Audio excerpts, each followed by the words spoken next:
With aggression from Russia, an increasingly powerful China and conflict in the Middle East, there's growing consensus that we're moving from a post-war world to a pre-war footing. The head of the army thinks we should be ready to serve in a citizens' army. Will the people here of Gillingham be ready to sign up? Tonight, we're in northern Kent. For decades, this area has seesawed between Labour and Conservatives, but has been Tory-held since 2010. But our audience here, as always, is a broad reflection of the electoral picture across the country. Welcome to Question Time.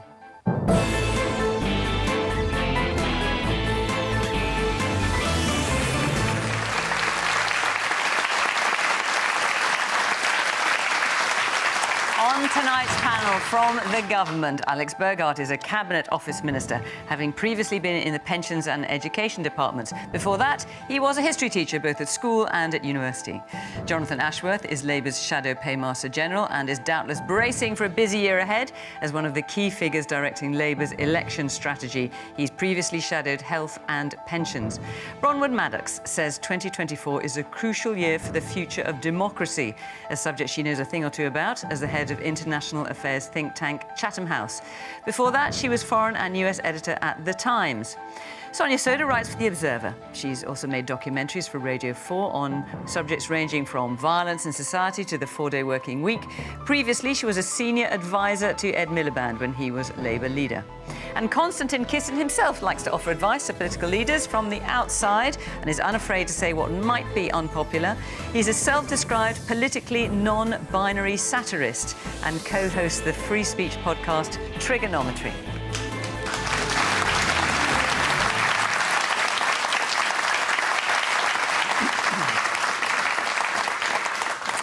Good evening, welcome to our panel. Welcome to our audience here in Gillingham. Great to see you all, and of course, welcome to you at home as well. You can join in the conversation on social media. It's usually pretty lively, and you can also catch up with the programme on iPlayer and on BBC Sounds. Right, let's start with our first question, which is from Alison Dyer. The head of the British Army is urging the need to train up and equip a citizen army in view of a potential land war. Are we ready for World War III? Right. Well, these were comments made by Chief of the General Staff, Head of the Army, Sir Patrick Sanders. And yes, indeed, he said that citizens should be trained and equipped to fight in a citizen army in the event of a possible land war. Bronwen, I just want to start with you, with your Chatham House hat on. There seems to be a growing agreement, a growing consensus that we're moving from a post-war world to a pre-war world. Would you agree with that? We're in a much more dangerous world. I think that is beyond any dispute at all. And I think he's identified the right problem, but I'm not convinced by his answer. The problem is we're in a dangerous world, and you can actually name some of the countries that are going to give us great problems because they're doing so right at the moment, one of those being Russia. And the UK made, in my view, a big mistake in trying to leave the Middle East out of its various strategy documents. Just because you leave something out doesn't mean the problem is going to go away, and it hasn't. But in talking about a citizen army, I think that's really where I paused. I do think we need a bigger army. I think we need more soldiers, and we need to pay them more. And we need, incidentally, more frigates and things like that. The couple that we've sent to the Red Sea are very, very old as boats go. But a citizen army, I am sceptical of. It does one good thing, which is knit together a national sense of fighting a common enemy. But it doesn't give you very good soldiers in many countries' experience. It really takes quite a lot to make a modern soldier, and a year or two of national service just doesn't do it. You need a lot of experience in training, not just the bits we kind of see on television, our image of soldiers. They need to know an awful lot of stuff, and I don't think you can do that through a citizen's army. OK. So, Alex, these were words effectively directed at the government by the Chief of the General Staff. He doesn't think the government's doing enough to prepare. Look, whenever the Chief of the General Staff says something, you sit up and take notice as a politician, because the people who are in charge of the defence of our country, they really understand the international situation. And as Bronwen's just said, the world is a much more dangerous place. But we have probably the most professional army in the world.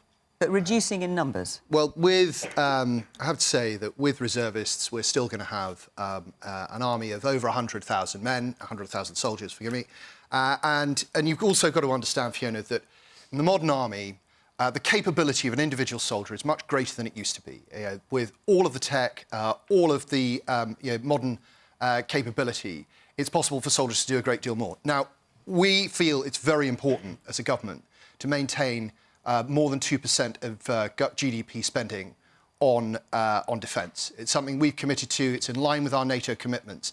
And I actually think one of the biggest challenges for us over the course of the next few years is making sure that all of our NATO allies pay what they need to pay, because the threat on our borders is real. As Fiona said earlier, I was a history teacher, and the parallels with the 1930s are absolutely right. We have to take this seriously. We have to maintain our armed forces, and we have to make sure that they are ready to defend our country. And his call for a citizen army, do you agree with that? I don't quite see it that way. But I do think, and some of the commentators this week have said, we need a bigger army in order to have a bigger deterrent effect on Russia. I respectfully disagree with that. I think that the thing we have that will deter Vladimir Putin is the nuclear deterrent. The British government is committed to that, and we will absolutely retain it. Jonathan? I think there will be a degree of some agreement here. I mean, I don't believe we need a citizen army, and I don't think we are. And what do you understand he means by a citizen army? It's not been entirely clear. Well, I'm assuming it is he's thinking of some form of encouraging more people to join up, perhaps. And I don't think he's talking about conscription in the traditional sense of it. No, he said he isn't talking about conscription. And obviously, I don't think no political party is proposing that. I mean, there is an issue in as much as he is highlighting the numbers in the army, and I think it was the previous Defence Secretary, Ben Wallace, who was very well-respected cabinet minister when he was imposed, who said it had been, I think, hollowed out. I think there was his own words in the House of Commons. I think I should also say that, look, I'm somebody who has... I've never worn uniform, I've never joined our armed forces, but I have total respect for the men and women who every day put their lives on the line to defend this country and defend our freedoms. And would Labour increase, if you're quoting Ben Wallace saying the armed forces have been hollowed out, would Labour seek to increase the numbers? Well, we've said we do want to have a defence review because we do what think... What does that mean? Do you want to increase the numbers or not? Well, we're not going to make... we cannot, unfortunately, make spending commitments which are unfunded because of the state of the public finances. But we do also believe, and actually it's not just us, it's the National Audit Office found, that there are some billions, I think something like 15 billion pounds worth of waste in the way in which the MOD makes a mess of its various different procurement contracts. So it's 15 billion pounds worth of waste, which we think can be better spent. But we do need that strategic defence review when and if we get into government. But we do want to see our armed forces, and we will always put the security of this country first, and we will always ensure that our armed forces and our security is properly funded. So I just want to hear from you for a minute, 'cause you're sitting here listening very intently to what's being said. Is there anyone here who... I mean, if you don't know what you're fighting for, it's a difficult question to answer. But is there anyone here who could see themselves signing up for a citizens' army? Yeah, let's hear from you, the man in the glasses.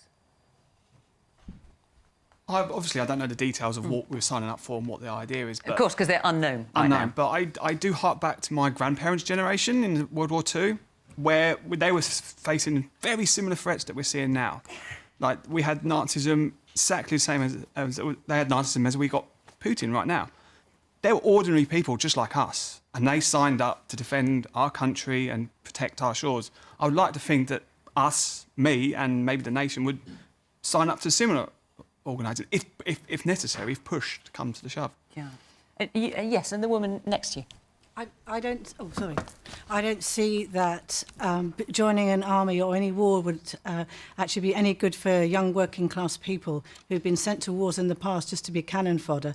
This country is offering them no chance of a home in the future at all. People can't even find anywhere to live.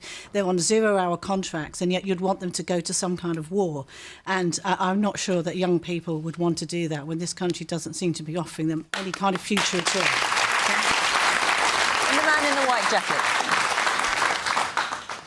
I joined up the RAF when I was 16, and I just missed conscription, but I think that we should bring back conscription because it taught me... Do you mean national service? National service, Right, for 2 years. That's different. You don't mean conscription into the army as a career? Into all the services, not just the army. OK, but national service for a year or something like that, is that what you're talking about? I would say 2 years. A lot of other countries have only just got rid of it. Spain still has it, I believe. But you then have trained men. They've trained in jobs. They've trained to protect the country. You are looking to the future. And at the moment, if you speak to a lot of ex-servicemen, we'll all be saying the same thing. We're too old to do it now, but if we got the call to go back, we would all go back. OK. And the man behind you, yeah, at the very back. We don't want conscription. Any ex-serviceman will tell you our British forces are the best in the world, has been said by one of the panellists there. We volunteers are all there because they want to be there. Conscripted people don't want to be there. OK. So you get rubbish. Yeah. Konstantin. Well, I think you make a good point. And I completely agree with Bronwen that we're in a very dangerous world. But I think the question we really should be thinking about is, why are we in a dangerous world? Why does Vladimir Putin feel comfortable to invade Ukraine? Why do the Iranian regime feel comfortable to back the Hamas terrorists to attack Israel, to back the Houthis to attack our shipping? And I think the reason is we've forgotten the very basic principle of war that human beings have known for millennia, which is civis pacem parabellum. If you want peace, prepare for war. We need a strong deterrent. And I'm sorry, Alex, the nuclear deterrent is not going to be enough. We need a professional army of well-trained men and women, like the British have always had. We have a rich military tradition in this country, and one that we must maintain. So I don't think a citizens' army is the answer to that. We need a strong military made up of professional soldiers. It's something, actually, that the UK is known for around the world. If you look at the training we're, for example, giving to the Ukrainians, that's one of the biggest things, the contributions the UK has made. It's not necessarily the kit. It's the training for them to know how to use it that has made the biggest contribution. And the other thing I'll say about this, one of the things that I'm concerned about is the politicization of our armed forces. One of the stories that I think emphasized this for me recently was a very courageous woman. We don't know her name, and I actually would like to have her on my show if she wants to come on to talk about the fact that she was forced to resign from the Royal Air Force because she refused to implement the orders of her superiors to, quote, stop hiring useless white men. We are starting to introduce all these stupid ideas about diversity and all of this nonsense into armed forces. I'm interested in an armed forces that are excellent, that are good at their job, and are good at the one thing they're supposed to do, which is kill the enemy. That's what I want. OK. The woman here. Hi, I think we are probably, I think that the nature of the threat I disagree with. I think that America and NATO are probably doing more to escalate the risk of war in the Middle East, in China, in Russia. So I think the premise of war is totally wrong, and I think you're dragging ordinary men, working class men and women to something they don't want to be part of. OK. Man there in the glasses. For my sins, I watch a lot of American news channels of a night, usually really late. And when you hear the rhetoric of Mr. Trump, who says that he wants to almost pull out of NATO, imagine the effect on NATO if America pulled out. And this morning, there was a certain Mr. Barr who said that Mr. Trump could cure the wars in Russia and around the world in 48 hours. Well, hang on. Donald Trump said he could do it in a day. Oh, no, Mr. Barr said 48 hours this morning. Right, well, when you say Mr. Barr, I'm not quite sure who you're referring to, actually. He's his disgraced legal advisor. Oh, right, OK. I think he's got more than one of those. Sonia. So I disagree that NATO is the culprit behind the global instability we see at the moment. I don't think Russia-Ukraine is the fault of NATO. I don't think China-Taiwan is the fault of NATO. I absolutely think that countries like the UK have had a role in creating this situation in the Middle East, but I don't think that was NATO either. And we have to look forwards from where we are. I wanted to come back to the original speech because it really did make me think, actually. And fine, we can disagree with the concept of a citizen army, but I think what the head of the army was really saying to us was, we've taken it for granted that we are living in a post-war world where conflict, to us, if we're middle-class people living in the West, is something that working-class kids go off and fight in Iraq and Afghanistan. They might lose their lives.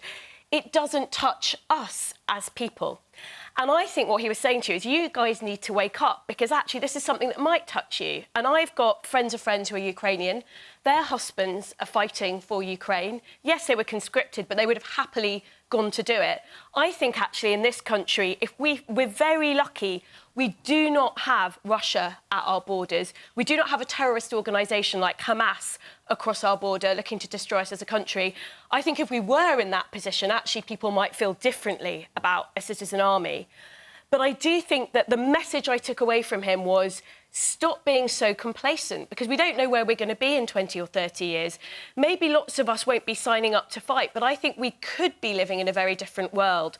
And that's very important. And I think the class issue that the lady brought up earlier was actually very important, because I think part of it is a class thing, actually. It's saying more of you may need to sign up to fight at some point in the future. And sure, it's easy to say, well, he's doom-mongering, we don't live in that world at the moment. But I do think it's an important point. And also, was he not pointing at the government as well, Alex, in terms of, you know, if, God forbid, we should ever need some kind of mass mobilisation, that's not something the government can jack up overnight. It needs to be something there need to be plans for, which hopefully will never need to be enacted. I think that's part of what he was saying as well. Is there any sign of the government doing anything like that? Look, the government is planning for a more dangerous world. And since 2021, we've had the highest increase, sustained increase in defence spending since the Cold War. You know, we are very open-eyed about what is happening on Europe's eastern border. To the gentleman's point about the possibility that NATO would fall apart, I mean, that would be an absolute disaster, sir. And we have to do whatever we can in order to keep what is the bedrock of our security together. As I said earlier, one of the things we will have to do is persuade our friends and allies in NATO that if they're not spending the 2%, they need to. And we need to commit to it long term as well. OK. Bronwen, a final word from you on this. I mean, you say that Patrick Sanders, the head of the army, has identified the right problem but the wrong solution. What should we be looking at? I think we should be looking at a bigger army, which the country pays the soldiers more. So when Alex here says the government is spending more in cash terms on the army than ever before, that doesn't cut much ice with you? It is spending more, but not enough more. And the army is still shrinking in numbers. And yes, it's putting a lot of weight on reservists, but the actual core army is not growing, it's shrinking. And I winced when Alex said the most professional army in the world. It is immensely professional. These people are very professional, very brave, but there aren't that many of them anymore.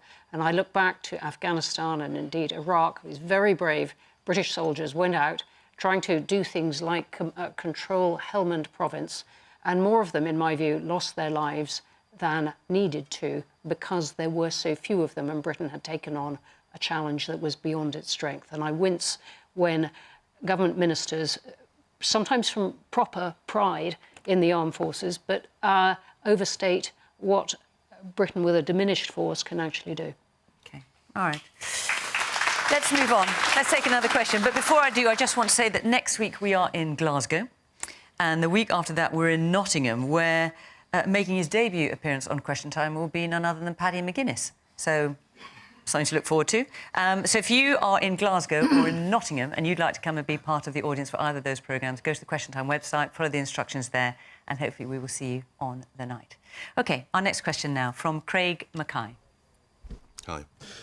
With Labour being so far ahead in the polls, should the Conservatives look to a new leader now, rather than waiting to the next election where they'll possibly lose it? Yes, well, certainly there's someone in your party who thinks so, isn't there, Alex?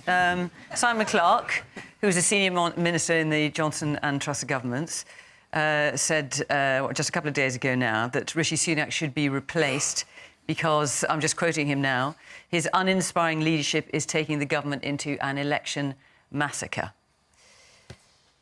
Is he right? No, I think Simon's wrong.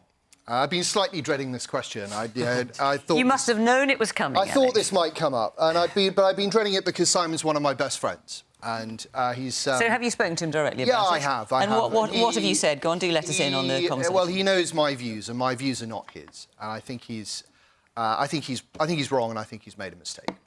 But you know, we're friends, and we're friends within the Conservative Party, and we can disagree amiably. I think the truth is that Rishi Sunak has been doing an incredibly good job in very, very difficult circumstances. you hear me out. So this has probably been... Why do you think... just you a minute. Why do you think people are laughing?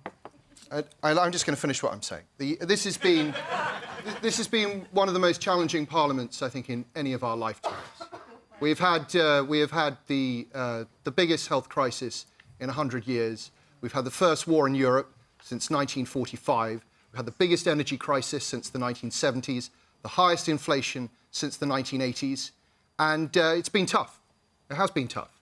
And do you know what? The IMF says that the UK is going to grow faster than Japan, faster than Germany, faster than France, faster than Italy. Our economy is recovering. And one of the main reasons for that is Rishi Sunak. The job that he did when he was in the Treasury with furlough, the plan that he brought in when he became Prime Minister to bring down inflation now more than halved, to grow the economy and give us the space to cut taxes so that we can grow the economy further. I think that he has done a really good job in difficult circumstances. And I think when it gets to the election, when it's not about polls anymore, when it's about people having to decide who's got a plan for the next 5 years, they'll choose Rishi Sunak over Keir Starmer and the Labour Party, who, quite frankly, have no plan for the country at all. OK, there was someone clapping there, so if you want to clap, you clap. If you don't, obviously, I don't want people intimidated. They can't express their views. So let me come back. Why is that not cutting through, certainly with quite a bit of the audience here? People were laughing at that. You'll have to ask them. But I'm sure they'll tell us, but I'm just wondering what you think. Look, I think that we have been in power a long time and we've had a lot to deal with. But I think when you look at where the country has been and where it's going, it's obvious that the right decisions have been made. We're seeing... OK, no, you've made that point, in fairness, yes. OK. All right, no. Well, you don't need to say it twice, that's all, but... Well, no, I was going to say something different. OK, no, in that case, no. It's not just the economy. It's the fact that our standards in education have gone up, that neighbourhood crime has gone down, that we are starting to see real progress, despite the fact that we've had one of the hardest parliaments that anyone will remember. Jonathan? Well, look...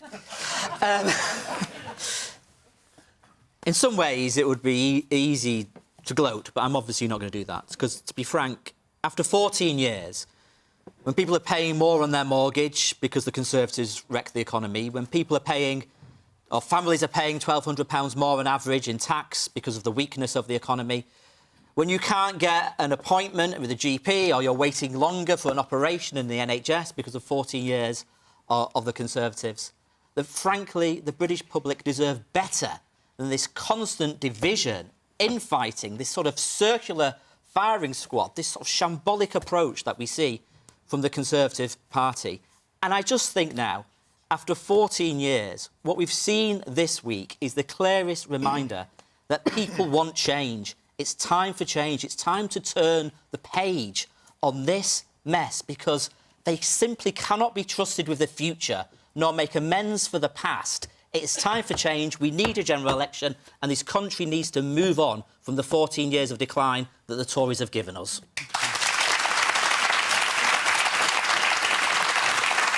The man there in the, yes, in the sort of pale green top, I think it is. Can't quite tell. I actually respect Rich's optimism, because only... Alex's optimism. I'm wrong, sorry. Alex's optimism, only because I feel like you would need to be pretty far removed to think that Rishi Sunak or this government has done well in the past 5 years, let alone the past 14 years, which has felt like, you know, a 14-year-long episode of The Thick of It. So I would say, like, you will say that, oh, Labour have no plan, but I feel like maybe Labour's plan might be a lot better than, I guess, because you can't really run on anything. You can't run on the roads because there are so many potholes. We spoke about that earlier. You can't run on NHS waiting times because they're terrible. You can't run on the economy. And you talk about, oh, Rishi Sunak's done this, done all that. I have noticed recently, especially in the past few weeks, he'll tweet that he's done these things. Oh, we've lowered this, we'll lower that. He'll get community noted quite a bit. So I think it's quite worrying when the Prime Minister is openly saying, oh, yeah, we're doing all these really, really great things, but it's really obvious by the stats and just by everything that's just not true, is it? I will let you come back and answer that. I'll go round. Shall I get a few more points? Sure. And then I promise I'll let you come back in. Yes, the man there with the black jacket on. Yes, you, sir. So it's a Groundhog Day, because that was exactly what every other Conservative Party person says on this programme every week. Well, I'm glad you're watching so often. That's the first thing I'll say. OK. Yes, the woman here. I was just going to say I agree with the gentleman over there, because I feel like the Tories are always telling us all the good things they're doing, but I don't think anyone else is really seeing it. Konstantin. So the original question was, should Rishi Sunak be replaced with someone else to save the Conservative Party? I mean, you could dig up the corpse of Winston Churchill and reanimate it. It still wouldn't save the Conservative Party. Whenever the next election happens, the Tories are going to get what they deserve, which is a massive drubbing. They will lose lots of seats, they will lose lots of MPs, and that's because they have failed to deliver the things they promised the British people. They promised to reduce immigration to the tens of thousands. Last year it was over 600,000. They promised to crack down on illegal immigration. We currently spend £8 million a day on hotels for illegal immigrants. How many of you voted for that? All the hands go down, I'm not surprised to say. Can I just say that more people in this audience voted for the Conservatives than any other single party in 2019. That's not to say the other majority in this audience, but just as a matter of fact. My so point some of is, you will have voted. They have let down their own voter base, both here in the south and in the Red Wall in the north. The small C Conservative voters in the Red Wall are not going to vote for a party that has allowed this. They've kicked out all the people in the party or removed them from office who were actually prepared to be honest about the problems they faced, like Suella Braverman. They are going to get the drubbing that they deserve. Nobody can save them. And by the way, that's not to say the Labour are going to be any better, but that is what's going to happen. OK, so look, I said just now that there are many of you who voted Conservative in 2019, and I know a number of you who also intend to vote Conservative the next election. So in the interest of balance, because I know there's a lot of hands up of people who clearly want to have a go at the government, and we'll hear from you again as well. Is there anyone here who wants to speak up for Rishi Sunak or speak up for the government?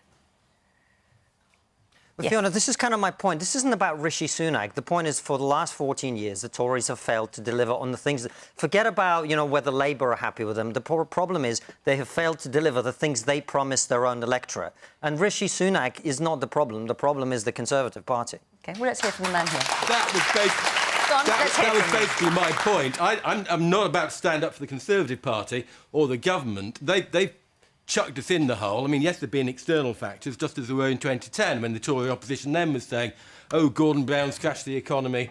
And the Labour Party at the time was saying, well, Lehman Brothers, heard of that?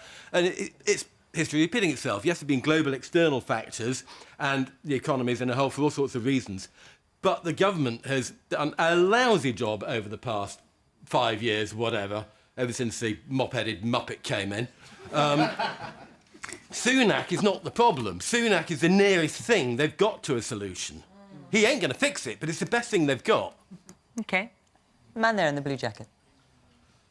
Sorry, sir, but 14 years, OK? The NHS is now broken. The councils are broke. The water companies are taking record profits while they poison our rivers. There's global profits from UK-based companies that aren't paying half their taxes. And you're saying that the Tories have done a great job for over 40 years and are going to continue to do it. I'm sorry, sir, but you're deluded. I say, Alex, I will come back to you. I just want to let the rest of the panel talk as well. So, Sonia, let's deal with the nub of Craig's question. With Labour being so far ahead in the polls, Craig is asking, should the Conservatives look to a new leader now, as Simon Clarke is suggesting, rather than waiting until after losing the next general election? Is there anything in Simon Clarke's argument, would you say? It's absolutely bonkers. In fact, I feel like Konstantin took my argument right out of my mouth, which is that it's a Conservative Party problem, not a Rishi Sunak problem. I was literally going to come on here and say that myself. So if they change lead, it wouldn't make any difference? No, it won't make any difference at all. In fact, I think people will just look at the party and say, even more chaos. Since the 2019 general election, we've already had 3 prime ministers. One of them was the shortest-serving prime minister that this country has ever seen because she triggered a massive economic crisis. The idea that just changing the person at the top is going to fix it just doesn't wash. And it's kind of hard to do better than the audience has done in terms of evaluating the government's records. But I guess one thing I want to say to Alex is, yes, it's true. This government, over the last 13 years, has faced some very difficult external factors. I think, people are fair. Everyone in this audience would acknowledge that. The issue is that this is a government that has made political choices that has made everything so much worse. And what do I mean by that? Well, first of all, I'm talking about austerity. I'm talking about public spending cuts. I'm talking about the fact that successive Conservative chancellors from 2010 onwards actually cut income tax in a way that disproportionately helped more affluent families, while at the same time cutting services that helped some of the most vulnerable people in society. I'm talking about the kinds of services that local government is responsible for providing. So things like homelessness services, things like older people who get support for their care. We've got over 1 million older people living in this country who can't get the support they need with tasks like washing, bathing and eating. And what kind of a country is that? Vulnerable children. Look at what's happening with children in care, children with special educational needs. You get the kind of society that you pay for. It was a political choice to do tax cuts for the better off and to cut back on public spending for some of the more vulnerable groups.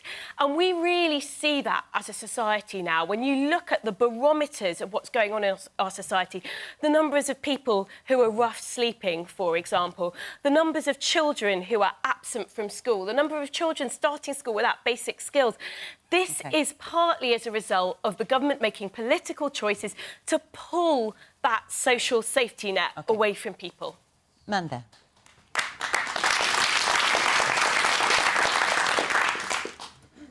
Is this election really just going to end up who do we like or dislike the least over a long period of time? Our politics are adversarial, and each time round the parties change, and all you hear is from the other party, oh, if we were in power, we'd be doing this, they're doing that wrong. And you hear this each time. We need to go back even further than the last 14 years and go back and include the parliaments that were held by the Labour parties. How much has really improved, going back actually probably to the 1970s, 80s, how much has really improved for the ordinary folk since then? So are you thinking a plague on both their houses? Yes, absolutely. OK. Bronwen. We start with the original question.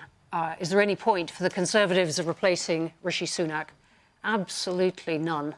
I can't see it would make any difference to the election result, and it might deprive Rishi Sunak, in his methodical way, of doing some things in the months that he's got left. If we're to take the implications of the polls, which is that the Conservatives lose overwhelmingly, he may do some useful things in that time. He's trying very hard to get free trade agreement with India and so on. But I think, what we've all been discussing on the record of these years does stand, and that is what the party is grappling with and what the polls tell the country very clearly. The country doesn't have enough money for all the things it wants, but the Conservatives have made a lot of choices that have made a lot of people's lives much more difficult. And that is the record that people are holding and testing this government about. But what I wish we could hear from some of the parties, we hear it sometimes from Labour, but not always, is about hope, going back to the comment that we had earlier. So what is the case for hope for this country? There's an endless list of stuff that is wrong and broken. What is the case for hope? And it is there, fleetingly, in the things that this country is good at. But I really wish there was a party that was saying, we will fix some of the most broken stuff like housing, and then here is the reason to stay in this country, to be a young person in this country, and actually to believe in it. And that's it, that point. And I think that point is really, really important. And it comes back to the gentleman's question here about, it's going to be really adversarial and does anything ever change? And it is going to be adversarial. And that is important. It's important that the two political parties, the two main parties and all the different other parties out there, put forward their prospectus and we have the arguments and the debates and you get to judge us. But I would say, look, you know, I'm not in the Labour Party because I hate the Tories. I'm in the Labour Party because I really love this country and I think this country could be so much better. And actually, I've got lots of friends, relatives, neighbours who are usually Conservative but are saying they want to give Labour a chance in this next election because of 14 years. And on this point of hope, that's absolutely right. So let me say this. If there's a young couple watching the programme tonight and they're struggling to get on the housing ladder, well, the Labour Party is going to reform the planning rules so we build 1.5 million more houses in this country. And if that young couple want to start a family, when their children go to primary school, there'll be free breakfast clubs every morning for every child. And if that young couple, either their children or their elderly parents or grandparents, God forbid, fall ill, we're going to deliver 2 million more appointments in our National Health Service to get our NHS back on its feet. That is a plan. That is giving people hope, and that's what we'll be putting forward to the British people in the election this year. Alex, let me give you a chance to answer what you've heard from the audience and from the panel. So, to Sonia's point, yeah, we came in and we made cuts, and I think most people are aware of why that was necessary. It was necessary because the last administration left the economy in the sewer. That's not true. It is absolutely. Alex, that is not Sonia, true. Sonia, it's absolutely true. It is not true. There was a global financial crisis, yes, and the Conservatives in the run-up to that general election the exposure to that crisis was greater in this country because of the decisions that Gordon Brown had made when he was in charge of our economy. Hang on a second. But what do you want to say to the people about the comments they've made about your government? I think that's probably what people want to hear. Fiona, what I'm explaining is the decisions that we had to make when we came into power, which were difficult decisions. And because of those decisions, since 2010, the UK economy has grown faster than our European competitors. That is a sign, I'm afraid, that things have been working, even in very difficult times. A number of people mentioned waiting times in the NHS. I absolutely understand. It is very difficult. But in November, we saw waiting lists drop by about 100,000. It's major progress. And the reason why we have very high waiting lists is because we had the worst pandemic in a century. No, that's not true. It is. That is not true. That is not remotely true. Hang on, the waiting list was growing before the pandemic. Yes, but it was an entirely different level. And no, it wasn't. Yes, it was. And to pretend that if people want to pretend that the COVID pandemic had no impact on the health service, then I'm sorry, but you just have to look at the facts. Do people really want 5 more years of this? Almighty. And so, because of the decisions we've made, the economy is now growing. We're capable of putting more money in people's pockets. We're capable of building a society and economy that is fit for the future. So, I'm proud of what Rishi Sunak has done as leader, and to get back to the original question, he absolutely should lead us into the general election. OK, all right. Now I'm going to move on if you don't mind, because there's other questions I want to get in. A lot of you are asking about this next issue, so let's have the question on it from Sanj Sharma. Hi there. Should there be a standard prison sentence for anybody carrying a knife in a public place, as there is for guns? So, I'm wondering, Sanj, I'm assuming you're prompted to ask this question by the case that's... well, shall I just refer to it and get people up to speed? So, a man called Valdo Calacane, as I'm sure many of you are aware, many of you will be aware at home, was sentenced to a high-security hospital indefinitely today after stabbing 3 people to death in Nottingham last year. And the mother of one of the victims, victim was, by all accounts, a lovely young woman called Grace O'Malley Kumar. And her mother has called for a mandatory sentence for carrying a knife, even if it is the first offence. And at the moment, that is not mandatory. And that is, you're asking, should there be a standard prison sentence? Jonathan.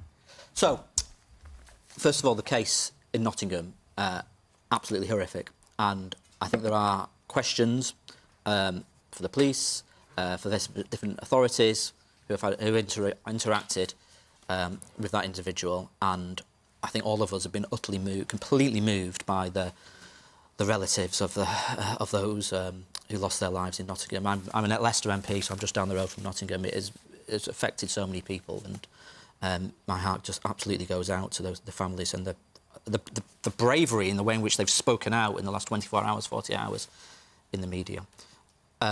More broadly, we've got to deal with this problem of knives. We've got a real knife problem. In my own city of Leicester, in September, within 3 days, there were 2 fatal stabbings on the streets of Leicester. You might not have seen it, but the new statistics came out today. Knife crime up again. Actually, gun crime is up, burglary is up, robbery is up, shoplifting is up. So should there be a standard prison sentence? I think there's got to be... it's got to be looked at, but there's a number of other things you've also got to do. You've got to deal with the sale of these absolutely horrific knives online. I mean, I just tell you, because, you know, because it's in the news and I thought this might come up. On the train down here, I Googled it on an online thing. You can buy online, I'm not going to tell you the website, you know, a 22-inch jungle machete, a Rambo machete, a ninja sword. You can just order these stuff online. I mean, goodness knows what this is going to do for my algorithms, by the way, and the targeted ads. But just Sanjay's question is very specifically, should there be a standard prison sentence for carrying a knife? At the moment, there isn't one. I mean, you can get up to 4 years, or you can get off with far less than that. You can just write a letter, or you can get a caution. Should there be a standard prison sentence for him? For every single individual, the criminal justice system needs to look at what the most appropriate intervention is. So not necessarily? Well, it depends on the circumstances. But my point is this. You can buy these knives online now, and it's absolutely outrageous. And we've got to stop the sale of these knives because young people are buying them online. And this thing I looked at, it's got on here a line, it says, right, you know, if you are under 18, do not proceed. As if that is going to stop some of these youngsters who are getting these knives. You've got to deal with it. The government have promised 16 times to ban all these types of different machetes and swords. They've still not done it. The last time they tried to do it, it didn't work because apparently the manufacturers of the knives were putting pictures on the knives, and all the government said is just take the threatening pictures and phrases off the knives. We've got to ban all these machetes, all these knives, get them off our streets and make our streets safe again. Austin.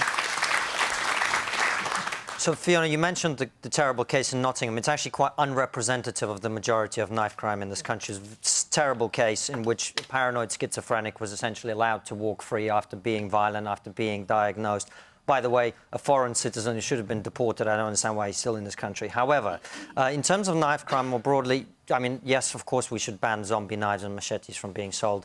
But the truth is, the politicians won't tell you, is you're not going to out-police knife crime because it's not a police problem. It's not an issue of how many knives are being sold. We have the harshest knife laws we've ever had, and yet knife crime continues. And the reason is that the people who are stabbing each other are mostly young men who grow up in terrible backgrounds, mostly young men who don't have positive male role models in their lives, mostly because their fathers are not around to look after them and to guide them onto the right path. And until we address the terrible breakdown of family and community in this country, this problem is going to get worse.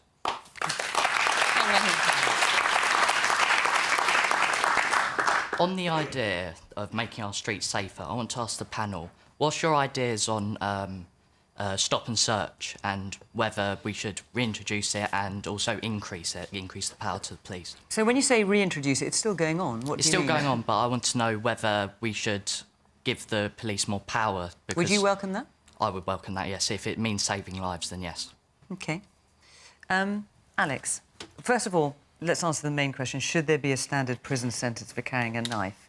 And then I'll ask you about the stop and search. So at the moment, there's not a mandatory prison sentence for your first offence, but there tends to be for your second.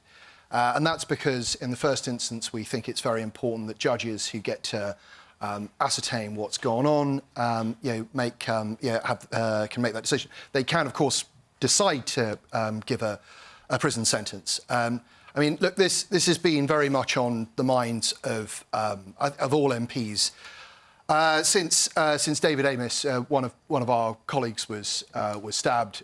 We all, and John's just given an example, we all have cases in our constituencies. I had a double murder of two young men who were killed not so long ago, and it's absolutely convinced me that stop and search is a really vital part of the armoury of the police, and the kindest thing you can do to a young person with a knife is take it off them. And so I'm absolutely behind stop and search, and I think it's very important that all political parties, including the Labour Party, commit to it. And why do you think knife crime is rising? So knife crime has risen, but it's also started to come down over the past few years. But it's risen consistently since 2010, apart from during the pandemic. I actually believe it's down 5% since 2019. And it's 5% up. Well, but 29. Very important. It's 5% up from last year. Very importantly, the number of people, mercifully, the number of young people being admitted to hospital with knife-related wounds, which is a very good indicator of what's going on the streets, is down by about 24%. So there are positive signs. But just to be clear, the numbers of knife crimes reported... Hang on. Just to be clear about the fact, the numbers of knife crimes reported in England and Wales have risen since 2010, on average, apart from during the pandemic. So why do you think that is? The figures I have are that the knife crime is 5% lower than before the pandemic. The offences are down 14% since 2019. That violent crime as a whole... It is gone. Violent crime as a whole is down 52% since 2010. And one of the things that we've been able to do is we've been able to start putting more police back on the streets, recruit 20,000. They have stop and search powers that are making a difference. And we are starting to turn these things around. It's very, very important that we do. Sorry, what did you say? I said 14 years on and they're starting to turn it around. Oh, good. Sonia. So the peak age for carrying a knife or another weapon is 15 in this country, 15. So we've clearly got an issue around young people. And before coming on the show today, because I thought this issue might came up, I spoke to someone called John Yates, who runs a charity called the Youth Endowment Foundation. They look at what the evidence is about what works in reducing knife crime amongst young people. And I think this is too important for ideology. I think the truth is mandatory prison sentences, they're meant to act as a deterrent. They don't really work, because when you look at why young people carry knives, it's partly because they're scared, and it's partly because of status, some very disillusioned young people. And actually what you need to do is a combination of stuff. Policing can work. It's called hotspot policing. You sort of disrupt areas where young people with knives are likely to be. You also need to invest in stuff like therapy. The evidence shows that for young people who are getting into violence, it can reduce levels of violence by 30%. There's also stuff that Glasgow has done where they've had huge success in reducing violence amongst young people. It's called focused deterrence. You identify the people who are responsible for crime locally and you say to them, look, we will lay on a lot of support for you, but if you don't take it, you're going to feel the full force of the law. That's really worked. So you've really got to throw everything at it. But there's one thing that I do want to mention as well, because I think it's really important to talk about young people and knife crime on the streets. But also we've got a huge issue with knife crime behind closed doors in domestic abuse situations as it affects women and children. Just last week, there was a horrific case of 2 young girls and a woman who were found stabbed to death. And also a man in his 40s who we think killed himself. And it's a huge issue. Over the last 14 years, almost 500 women have died at the hands of their male intimate partner, and it's been involved a knife or a sharp object. And I think I've noticed a difference when the news stories come up. So when you hear about it happening to a woman and her children, it's sort of like we almost accept it, like we can't do anything about it, and we can do something about it. So when we're talking about knives, absolutely we have to talk about young people. It's so key. But let's not forget what happens behind closed doors as well as on our streets. Man at the very back with the glasses. What the Minister wasn't really saying as well is that for the last 14 years we've had austerity, and that has affected community centres, that's affected our local communities, and the reason that knife crime is so high is because they've cut back on the services. Man here in the glasses. I agree with the fact that anyone caught with a knife should go to prison. The problem even if it's a first offence, for example? Even if it's a first offence. The problem you have, though, is that our courts are completely at breaking point, our prisons are overflowing, and you say we've recruited 20,000 new officers. That's just replacing the 20,000 you got rid of through cuts years ago. So we've got not enough police on the road. I can see you right in the very far corner there with your shirt and tie and glasses, yeah. I think we're missing the elephant in the room here, which is the shambolic mismanagement of knife crime in London by Sadiq Khan and the rising in knife crime there. We're talking about community centres. London has the same sort of funding as everywhere else. Greater Manchester has brought their knife crime down. What's going on in London? Why aren't they getting it right? OK. Bronwen. So let me just remind you by all means answer that as well, but the question from Sanj is, should there be a standard prison sentence for carrying a knife in a public place like there is for guns? I really think there shouldn't. I have every sympathy with the families who've lost people to knives in these latest cases and more generally. These accounts have been heartbreaking, and so have been the pictures. But as we've been hearing, as we've been discussing, some of the people carrying knives are very young men, sometimes in gangs, sometimes pressured into it, sometimes it's status. You would be talking about criminalising all those people without any discretion, just because they're carrying a knife. And what you want is those young people, generally young men, but not entirely, you want them out of the gangs, you want the knives out of their hands, but you don't want them in prison, at least for the first time, often, it seems to me. On the legislation, no, you shouldn't be able to buy these zombie knives and so on. But the legislation is going through the Commons at the moment and being toughened up. So that's there. I just want to make one other point, though, because as Konstantin said, this was an unusual case. And it was a case of someone who was mentally ill. And Jonathan said, well, there's questions about how the police handled that. An awful lot of what the police have to do, some police forces quote up to 40% of their work, is dealing with mental illness cases and the implications of that. And that is a huge burden on them. And some of these cases fall into the gulf, which is there, between the mental health services and between the police. And yes, we do need more resources into the mental health services, I think. But I would just hesitate a moment before rushing to blame the police, because they're having to take on what is a shortfall because of the shortage in other services. Sanj, I was going to come back to you. I just wondered if you asked that question, you clearly think that there should be a mandatory prison sentence. I just wondered if you, hearing what you've heard here, has it changed your view at all? Or? No, not at all. 100%. Number one, what are you doing with a knife in a public place in the first place? Personally, this is my opinion, and probably a lot of other people. And the other thing as well is a lot of the media going on about zombie knives and machetes and buying off the internet and all this business, right? But your kitchen's got one in there. Which comes back to the point that I made, Fiona. You know, it has to be about prevention. Where are the parents of 15-year-olds who are carrying knives? I think that's the question we should be asking too. Everybody who's got it in their head that I'm going to go and do something hasn't got to go on the internet. There is no trace. Just go to your mum's kitchen and off we go. And there's a statistic here that I found intriguing but also depressing, Sanj, which is that 18% of knife crimes resulting in conviction or a caution were committed by 10 to 17-year-olds. So no matter how young they are, obviously a 10-year-old's not going to go to prison, but an 11-year-old, say, could certainly end up going into a special detention centre for young people. You would support that, even at that kind of age? Their first offence? The thing is, it all boils down to these phones, looking at all these internet sites and all that, and gang-related again. What makes a 10-year-old think that he's got to carry a knife? All right. It's just unreal.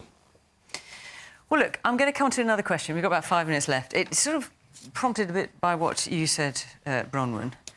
And I think we could really do with it after talking about knife crime, because it is a scourge on a society, and it is incredibly depressing and upsetting, particularly after the events we've seen this week. So come on, John Irwin, where are you? Let's hear what you've got to say. Well, I've been... yesterday evening I was watching the news with my 15-year-old, who luckily doesn't fall into the bracket you described, and he really expressed despair for the future. And I don't think anything he heard this evening would improve that. But the question is, what can we do to give hope for a better future for our children? We can all do with that, I think. So we've only got about 5 minutes. You have to be reasonably brief. So Sonia, well, how do we create hope for a positive future for John's son and all the other young people? I want us to crack our housing crisis because I think it's a blight for young people. It's fine if you've got parents with wealth who can help you get on the housing ladder. For some young people, there's no jobs in their local area. No jobs with prospects. They can't move to where the jobs are. The way I would do it, because I think we're about solutions now for your 15-year-old, is we used to have council housing in this country that people were proud to live in. After the Second World War, you know, between 1 in 3 and 1 in 4 people lived in council housing. We now call it social housing. That's the wrong term. It makes it sound like a handout. It's not a handout. It's decent housing for not-for-profit rent. It's rent that doesn't go to lining the pockets of landlords. Okay. We need public investment in housing again, and we need to give a guarantee. If I were the Labour government, we need to give a guarantee to people in their 20s. You will get a set number of years in affordable, good quality, rented housing. You have to be quite brief, I'm afraid. Konstantin. I think Sonia's absolutely right on a practical level, but I think at a cultural level there's something perhaps even more important, which is we've got to stop talking down our country. I'm a first-generation immigrant to this country, and I get annoyed hearing people talk endlessly about how we're the worst country in the world, we're the most sexist country in the world, we're the most racist country. It's all nonsense. This is one of the best places to live in the world, and that's what we should be talking about. The fact that we're... Shame on... Well, this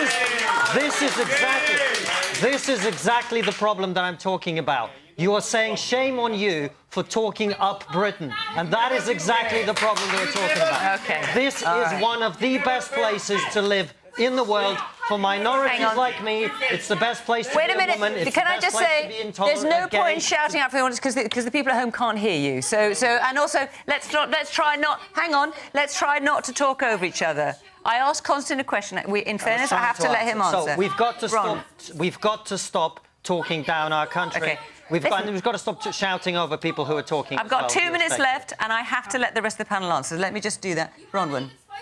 We do something about housing, we do something about climate change, and we tell the young people, I've got a 21-year-old daughter, we tell them they're really, really nice people. It is a great generation that is coming. Alex. I think that there are grounds for hope, and it's a grounds for hope in a way that I think automatically appeals to young people, and that is in the white heat of technology that is coming. That you have the advances in artificial intelligence, in quantum computing and the Hang on, listen, hang on, sorry. Hang on, I know you want to make your point. Well, Alex, just wait 1 second. I know you want to make your point, but we've been asked a question, and that's how this programme works. The panel answers the question asked by Craig. So that's what we're going to do. Please let the panel answer. Please let the panel answer the question. Alex, I'm sorry. Please let the panel answer the question. Alex. But this new technology stands the chance of radically transforming our whole world by creating very cheap energy and the capacity to solve problems that we've never had the capability to do so before. And I think that that is really appealing to the next generation. Jonathan, we've got about 30 seconds left, so... We can turn the page after 14 years, but let me say this. Let me tell you this. The killing has to stop. We need a truce on humanitarian grounds immediately, and we need a ceasefire, a sustainable ceasefire. That's what we need now, and a Labour government will work towards the creation of a Palestinian state as part of a two-state solution. That is hope. OK. Right. Listen, our hour is up. Thank you for all your questions. I just want to say thank you very much to Giovanna Pomiglio, who supplied the photographs here that you can see of where we are in Gillingham tonight. Thank you very much for all your questions. Really appreciate you all coming here tonight. We are in Glasgow next week, and then, of course, we're in Nottingham. So if you'd like to come along to that programme, we'd love to see you. But from Question Time in Gillingham this evening. Bye-bye.